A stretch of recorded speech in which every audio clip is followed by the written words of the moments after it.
It's easy to introduce a quality process at the wrong moment. Too early and you build bureaucracy before you need it. Too late and the damage is already done. The real question is whether you've already crossed the trigger point without realizing it.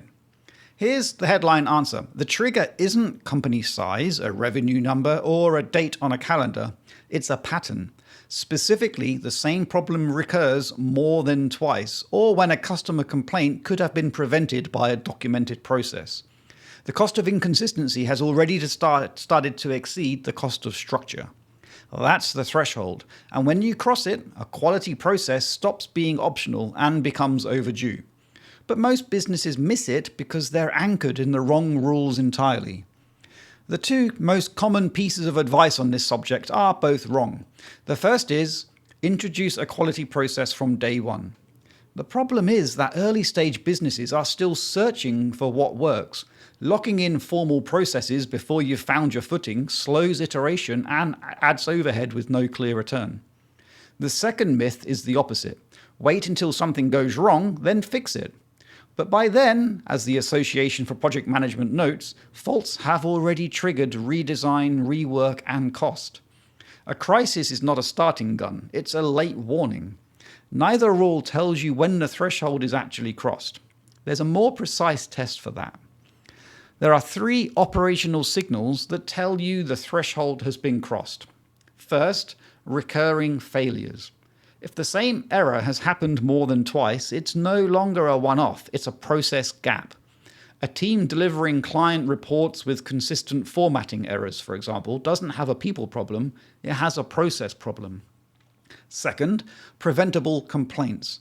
If a customer complaint could have been caught by a documented checklist or a sign-off step, you didn't just have a bad day, you had a structural gap. Third, scaling pressure. When you add people, clients, or locations, inconsistency compounds. What one person held in their head doesn't transfer automatically.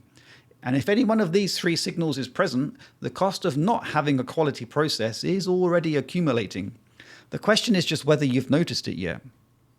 The barrier most people hit here is assuming that introducing a quality process means committing to a full certification program like ISO 9001. It doesn't. ISO 9001 is a recognized quality management standard that can open doors to contracts and build customer confidence, but it's not the starting line.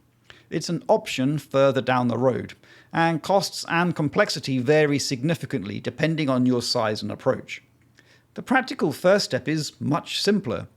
Document one process for your most recurring problem. One checklist, one sign-off step, one clear owner. That single change starts converting tribal knowledge into repeatable performance.